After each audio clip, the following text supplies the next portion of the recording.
pasalnya yang ke-12 ayat 20. Kita sama-sama membaca. Injil Matius pasal 12 ayat 20.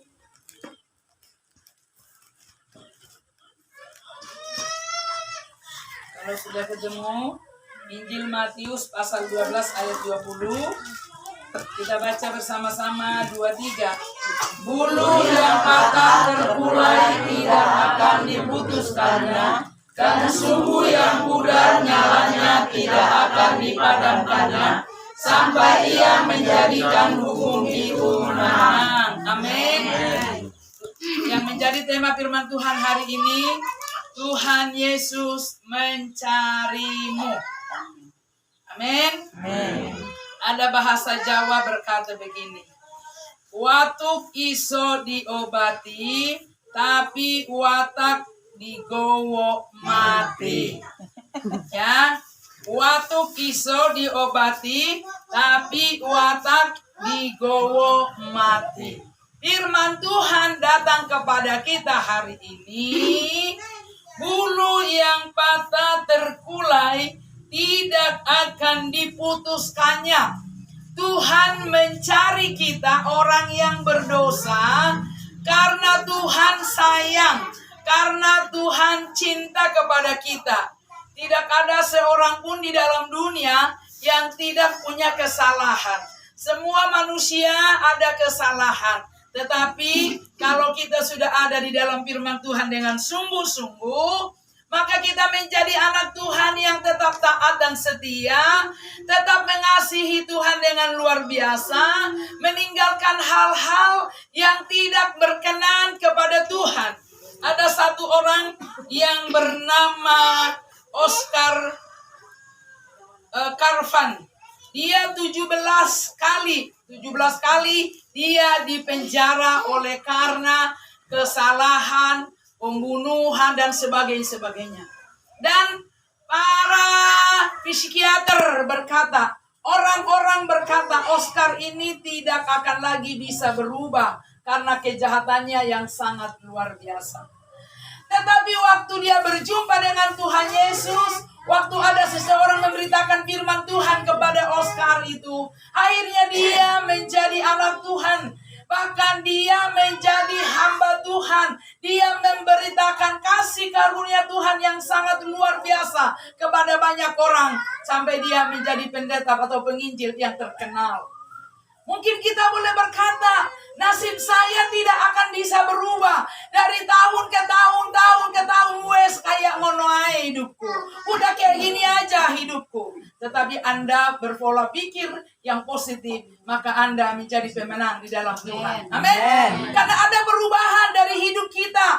Karena ada pola pikir positif dalam hidup kita. Kalau tahun ini, sepanjang tahun ini aku sudah berbuat apa kepada Tuhan? Tadi pembicara mau pujian berkata, umur kita berapa tahun lagi? Selama kita hidup, berapa tahun lagi kita persembahkan hidup kepada Tuhan? Selagi Tuhan beri kita kesehatan, selagi Tuhan beri kita waktu, kesempatan, mari kita benar-benar mengasihi dan mencintai Tuhan dengan tulus hati, dengan sungguh-sungguh ya. Karena mungkin bagi dunia, aduh tidak mungkin itu berubah. Hidupnya ya begitu-begitu aja, perekonomiannya begitu-begitu aja, nggak naik, tapi turun. Tetapi itu bisa dunia berkata seperti itu. Kalau kita betul, kita semangat, punya optimis, punya benar-benar pandangan hanya kepada Tuhan. Karena bagi Tuhan tidak ada yang mustahil.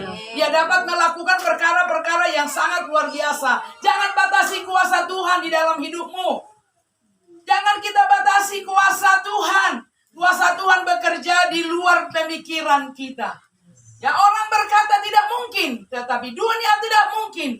Tetapi ingatlah bahwa Tuhanmu hebat, bahwa Tuhanmu hidup, bahwa Yesusmu tidak pernah berubah. Dahulu, sekarang, sampai selama-lamanya. Keadaan boleh berubah, situasi boleh berubah. Tetapi kasih karunia Tuhan tidak pernah berubah di dalam kehidupan kita yang percaya kepada Tuhan. Amin.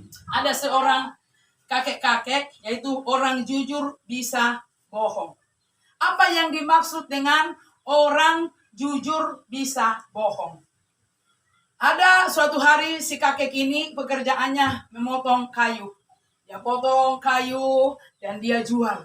Waktu itu dia biasa memotong kayu, tiba-tiba mata kapaknya jatuh ke dasar air, ya ke air, terus dia menangis. Aduh, saya mau kasih istri saya makan bagaimana? Ini kapakku sudah jatuh, tidak tahu di mana. Waktu dia menangis, tiba-tiba muncullah jin.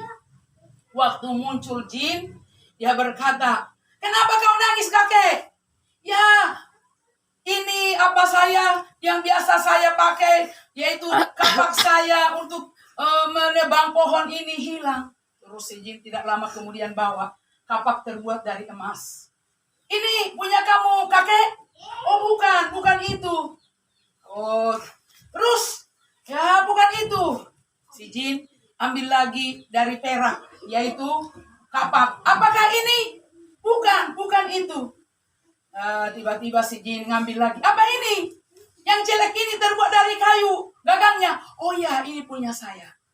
Jadi si jin berkata, "Karena kamu kakek yang sangat jujur sekali, tiga-tiganya saya kasih ini kepada kamu." Dikasih ini, kapak dari emas, perak, dan kayu.